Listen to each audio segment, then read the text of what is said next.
military analyst and author. Tickets on sale now to hear his inspirational story of courage and determination. Proceeds benefit the St. Barnabas Free Care Fund. Buy tickets online at stbarnabascharities.com or call 724-625-3770. You're listening to 99.3 FM, presented by St. Barnabas, in addition to 1230 WBVP Beaver Falls.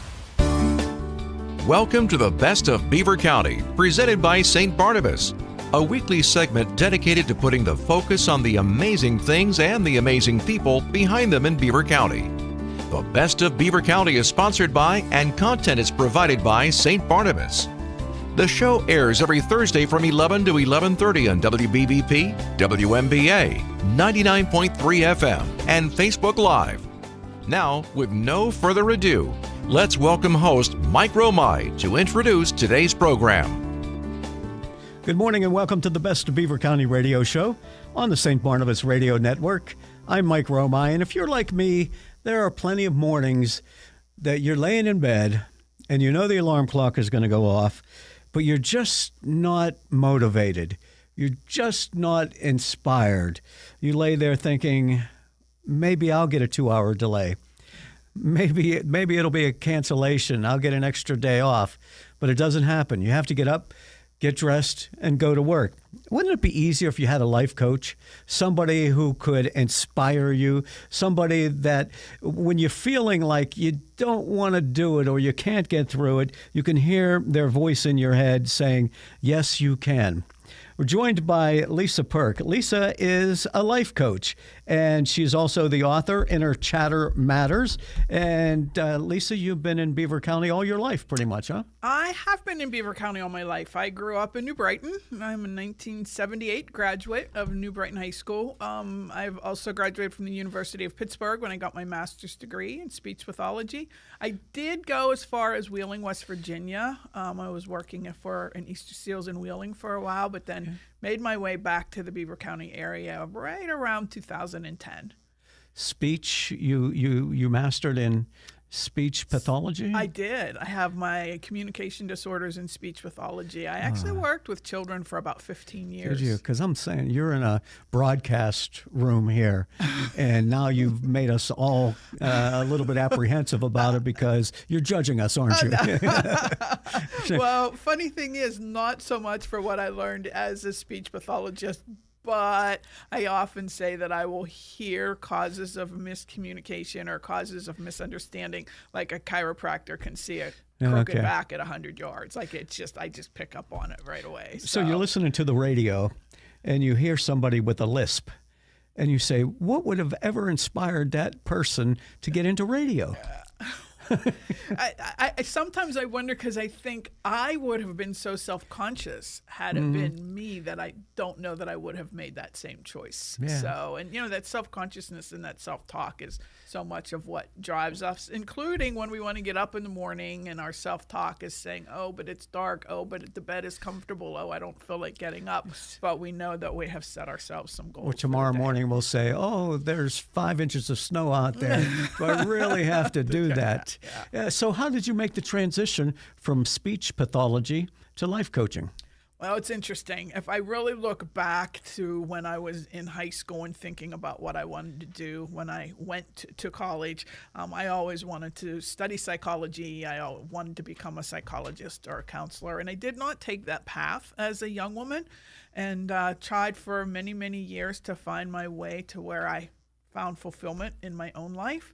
And ultimately, life coaching became something that could be done.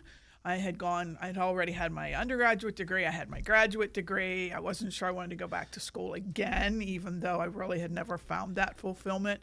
Then life coaching became something that was available to me. And so I decided to pursue it. And it was after I became a life coach that I did find the fulfillment that I had always been looking for. And what is it that fulfills you in being a life coach and helping others? I guess that would be a definition for it. Would that be the thing that you would say? Or if somebody says, well, you're a life coach, what does that mean?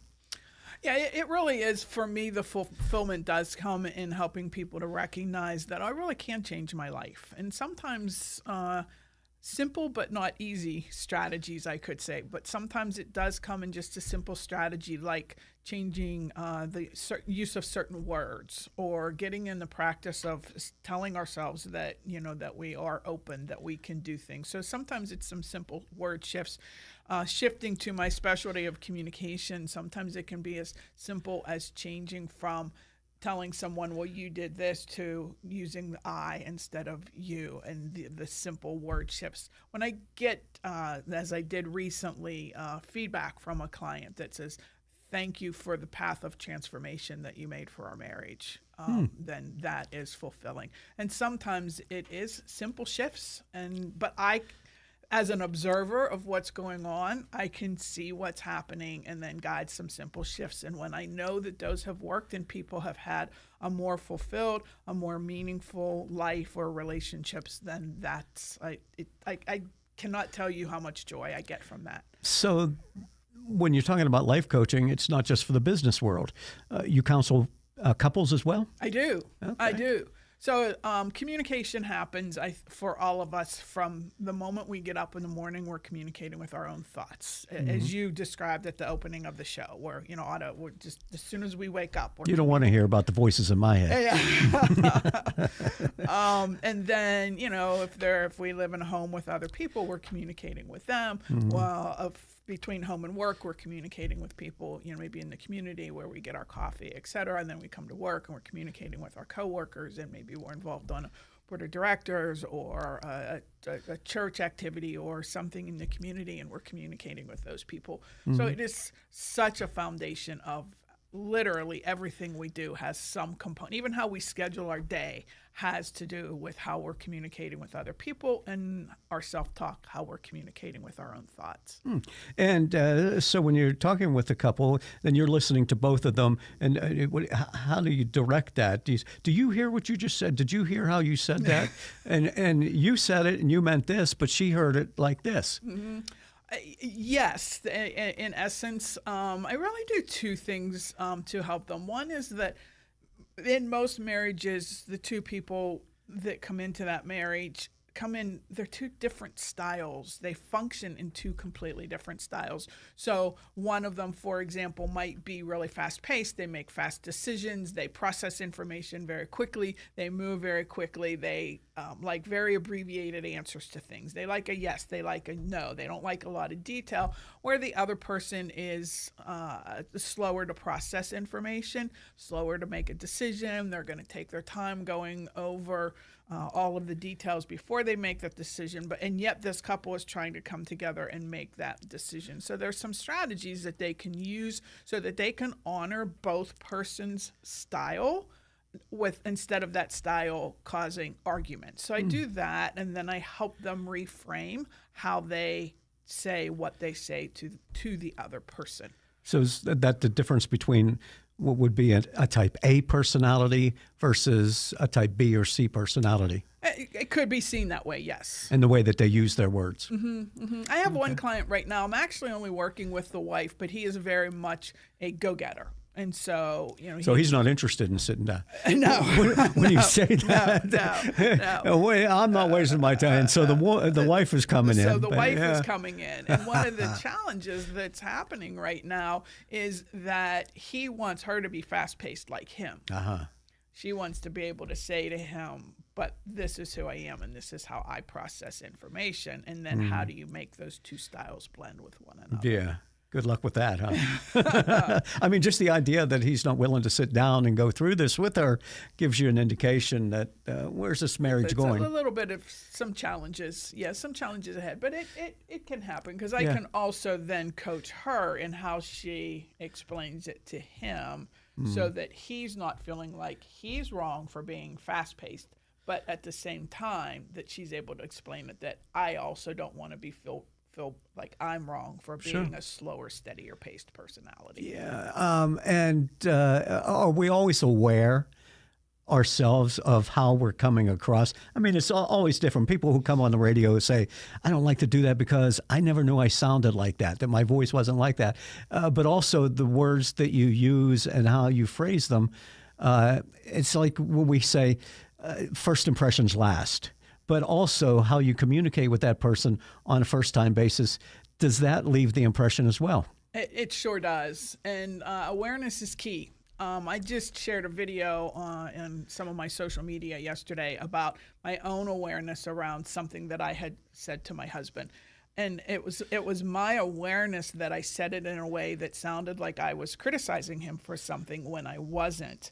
And that awareness that, oh, wait a second, that sounded like a criticism. I need to rephrase what I just said to him. And I did. I chose to do that and rephrase it like, wait a second. When I say I hate this, here's what I really mean. And it was more about my thoughts and my feelings.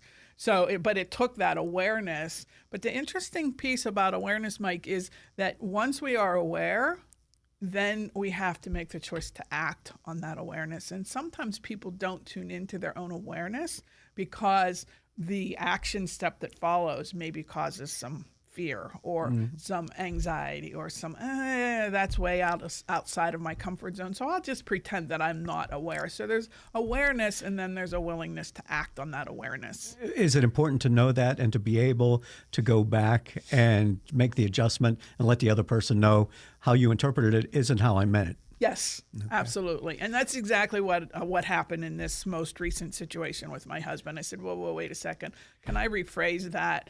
And then we kind of laughed about it. But I said, what I said and what I meant were two completely different things. So, yes, going back and being willing to go back and correct it. And here's what I really meant. And one of the things I do as a coach is help people. I call it digging a little deeper, digging below the surface to, wait a second, what is it that I actually want to be saying to this person? And how can I phrase it in a way so that there isn't miscommunication, there isn't misunderstanding? But the first way I said it in that instance, it really did sound like I was criticizing him, and yet my intention was actually a very caring, loving intention. Yeah. So how can I say it so that it comes across that way? And is it the same thing in relationships between employer and employee? It is. A little different level because, when we're talking about our home relationships, we're talking about a deeper level of love and caring and potential for pain, potential for hurt in those relationships. But the same strategies that I'm talking about using between a husband and wife are the same strategies that you can use with employer, coworker. So that, earlier I was talking about style, understanding your employer's style and choosing to communicate in their style can go a long way. That's interesting. We'll get more into it as well. Lisa Perk is our guest. Men and women communicate differently. Women don't think men listen to them, right? I know my wife was making an example of that just a couple of days ago when she was talking, and I was on the internet and I was doing something. And she said, "You didn't hear what I said, did you?" I said, "What did you say?" She said, "I'm going to take this knife and stab you with it." And I didn't really ever catch it. So we're learning to communicate better. Inner Chatter Matters is 52 essays to transform your self-talk. Lisa Perk is the author. Lisa is a life coach, and we'll continue our conversation here on the Best of Beaver County radio show on the St. Barnabas Radio Network. Falling in love is one thing. Having anxiety about falling is a whole different subject. If you or a family member are concerned about falling, and yes, either up or down the stairs, or maybe even out of bed, St. Barnabas has a special message and some ideas just for you. Years of experience in working with people who are prone to falls has given St. Barnabas special expertise in this area. Call them at 724-443-0700 and learn about ways that you can begin to feel more confident and safe, including suggestions that you can implement right now into your daily routine. Call St. Barnabas at 724-443-0700. For many years now, St. Barnabas has been helping people fall, in love that is, with their new, better life, a longer life, a risk-free life. Call St. Barnabas now at 724-443-0700 or visit stbarnabashealthsystem.com and learn more about living longer and better. It's the Best of Beaver County radio show. I'm Mike Romai. It's on the St. Barnabas Radio Network. Our guest is Lisa Perk, and Lisa is a life coach. Her book, Inner Chatter Matters, is what we're talking about. And tell us a little bit about the book. So the book is really to highlight how much we can change what happens to us in our lives by changing how we think about things. So what's going on in our head in any moment. And so I share in that book 52 real life stories that most of them, not all of them, but most of them are from my own personal life and what I did to change my thought around a situation. So as I wanted to set goals, I actually tell a story about my mom's beagle, and some of what he did, but what that taught me about setting goals and following through with goals. And do we just get tired in the first minute, which was my mom's beagle on a walk, which he just like a minute, he's all excited about what he's going to do, and a minute down the road he's like sitting there going, okay, I'm done now. And so I take stories like that and share a life lesson. And then there's stories about stress, there's stories about follow through, there's stories about things that happen as my parents went through their later years in life, and how to maintain some level of positive thought as you are facing your parents' illness. Sure. Yeah. Communication changes at every facet of life. I call them seasons of life, and every season of life takes new communication. It takes a new way of thinking about things. Inspirational quotes in here from everyone from Emerson to Mother Teresa, and you start off each chapter with that. I do. Okay. I do. I have long been what I could call a lover of quotes. I have a file on my computer that probably has a couple to 3,000 quotes in it. One of the things that made me so interested in being at first what I thought was a counselor and now being a coach is I always ask myself the question when I would read a really positive quote and think, oh, that's great. And I would think that's really started my day off great. And what was the difference between the person who actually followed through with applying that quote in their everyday life and the person who, okay, they walked out the door, they got to their first stop, and already that wipe quote it is off out the of their board. head. Yeah. So what's the difference between the people who take it and apply it to their life, and the people who go, yeah, that was a great quote, but it makes no impact on their life. So I really like quotes, and I also like them because we have to continually be fueling our minds with positive information, and those quotes help us do that. We're a verbal society. I've made my living speaking verbally, but in the last 20 years, that's switched over.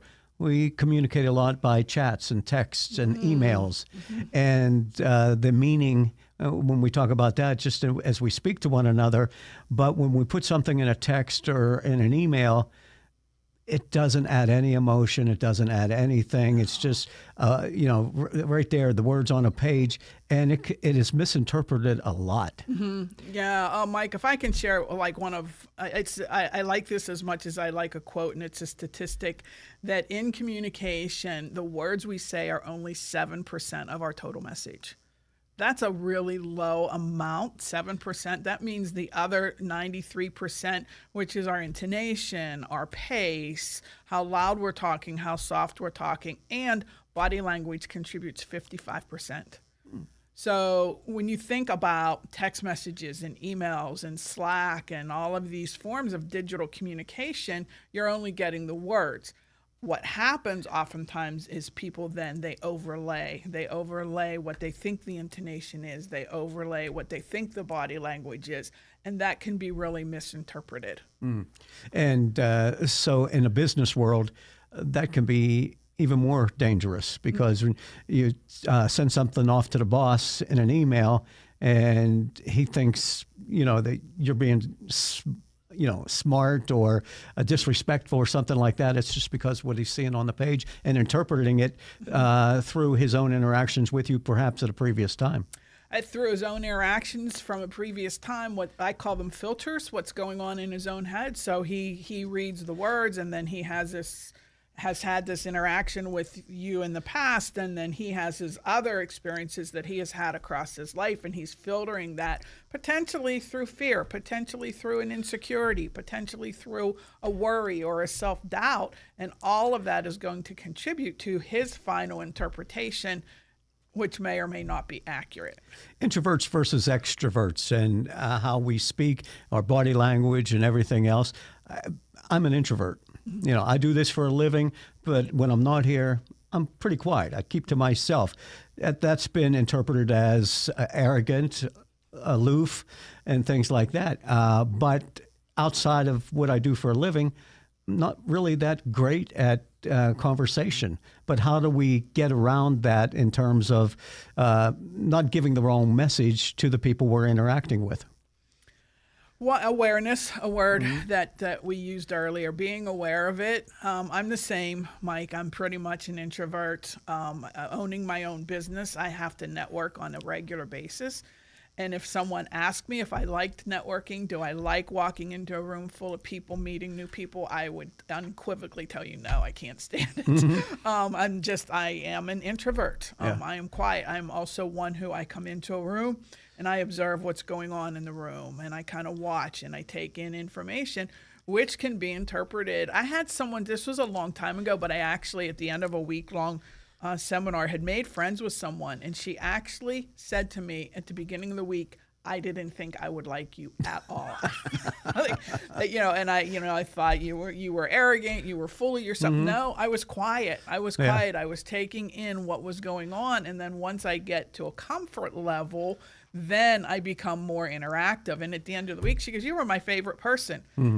Now I'm more aware of that is how I can come across, and then I choose to do some things like make sure I smile as soon as I walk in. I find someone, or what my mom, it's in the dedication at the beginning of the book, I dedicate to my mom, who taught me to say hi first.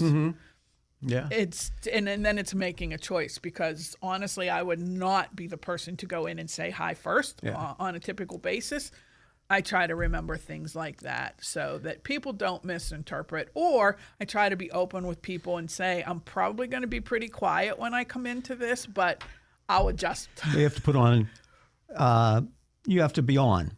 So you remind yourself that you have to be on. You have to smile. You have to shake hands. You have to, do the small talk. Right, exactly. And then the other advantage of awareness is then I also know that when I've had a period of time where I'm doing a lot of that, I need to schedule in a break, because I'm going to be tired and I'm going to need to take a break. I'm going to need to take a walk, or my personal favorite, I'm going to need a chocolate brownie, because there you go.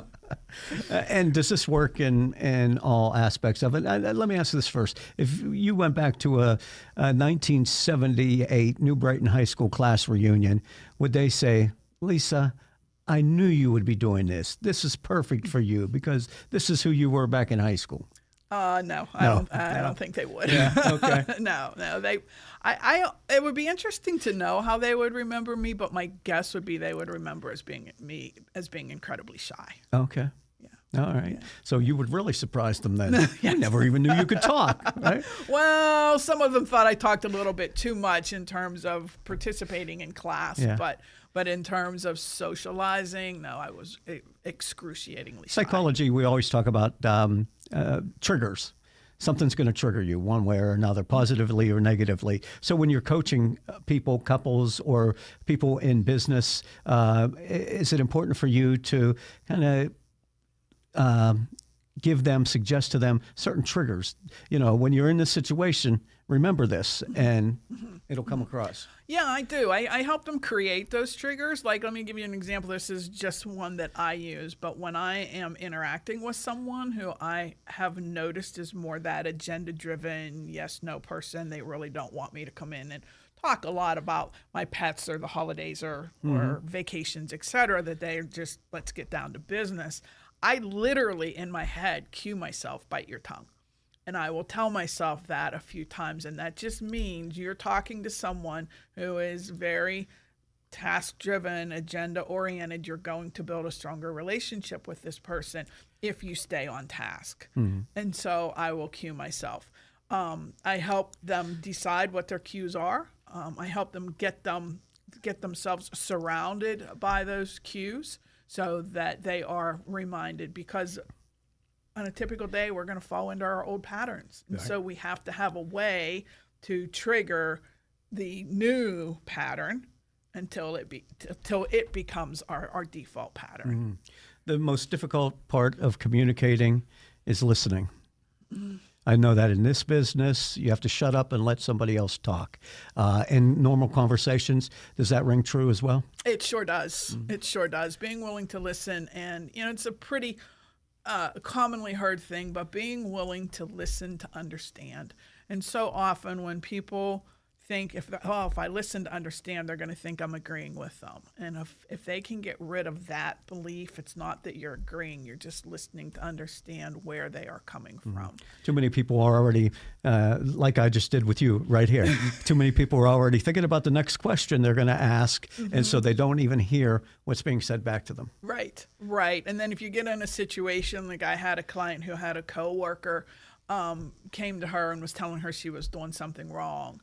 Well, then, that automatic defensiveness wants to come up. And so what she did, she was really excited to share with me, was she chose to listen to what the other person had to say. And that's where that impact of, I don't have to agree with what this other person is saying, but I need to listen and hear where they're coming from.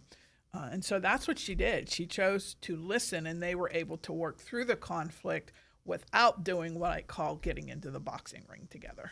Okay. And you have workshops that you work with your clients, whether they're a couple or individually or in a business setting.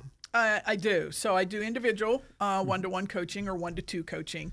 And then I also go into businesses and present seminars to the business specific to that business. So I might go in and talk specifically about the personality styles that I was talking about, or presenting the full communication program that I use. And then I do workshops both in person and by webinar. Can you help yourself from not being on all the time and using your coaching status? If you're watching, it's a political year, so you're watching television and you're seeing candidates up there when they're not scripted. Can you say, oh my God, you're sending a totally wrong message? I do. Again, it's like I said earlier, it's like a chiropractor that can see a crooked back from 100 yards away. I do, even when I'm watching a sitcom or a movie, and I'll be like, oh, I could help you change how you said that, and it would go a lot better. Could have had a job writing in Hollywood. No, there you go. So I probably would have made a lot more money, too. But the people that you help are grateful for you. Lisa Perk, the book is out there. How can they get a copy of the book? That is available on Amazon. Okay. If they go to look for Inner Chatter Matters. Okay. And again, it's Lisa Perk, and my last name is spelled P as in Paul, U-R-K. People get that confused. Oh, they a think lot. you're P-E-R-K. Yeah, and it's Perky, P-U-R-K. though, right? Yeah, Perky. Yeah. Perk up your life. And if somebody's interested in a workshop or consultation, how do they get a hold of you? They can go to my website, which is elisaperklifecoaching.com, and there is a get in touch form there, and they can just fill out that contact form, and it comes straight into my email. Well, if you were listening closely, you learned. And that's what happens when you listen. Communicating, Lisa Perk is our guest, and Inner Chatter Matters is her book. She's a life coach, and we thank you so much for being here and talking with us today. Thank you so much, Mike, for having me. This has been a great joy. Great. Wonderful. Thank you. I'm Mike Romine. It's the Best of Beaver County radio show on the St. Barnabas Radio Network. Thank you for listening